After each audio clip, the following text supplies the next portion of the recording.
Naranasan niyo na bang mahabol ng pabo o turkey?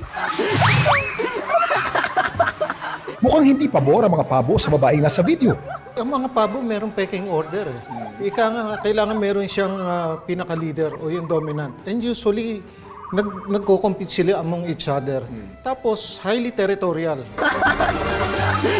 Ang video na nakakatawa sa una, posible bang may pasakit palang dala?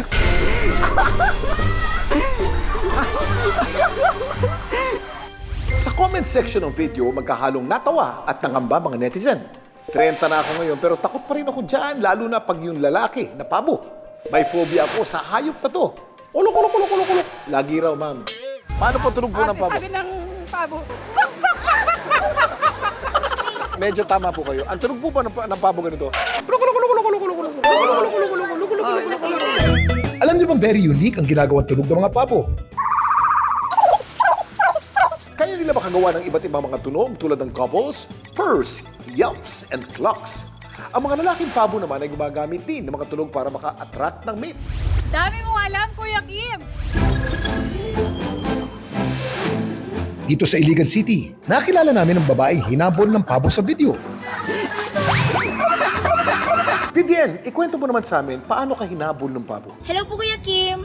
Bali ganito po kasi yan. Yung cage ng mga aso ko po at kulungan ng pabong babae, magkatabi. Katatapos ko lang pong maligo noon, nakita ko na lang po yung mga aso ko nakalabas. Pagtingin ko sa likuran ko, ando na yung mga pabo, hindi ko na malayan.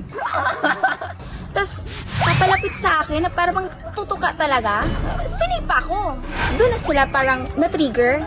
Kaya tumakbo ako at yun yung nakuha sa video.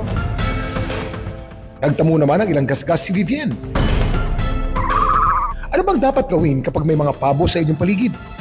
Huwag na huwag manggulat ng mga pabo dahil malaki ang posibilidad na maging agresibo ang mga ito sa'yo. Pagka nakita mo silang papalapit, huwag ipakita sa kanilang natatakot kayo.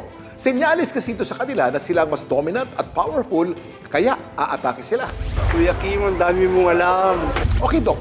Bakit ba nagiging aggressive ang pabo? Yung territory nila, kung perceive nila isang teritoryo na ganito, anybody na papasok doon sa territory nila, hakabulin nila. Ano magandang style ng pagbugaw sa mga pabo? Well, unang-una huwag kang tatakbo.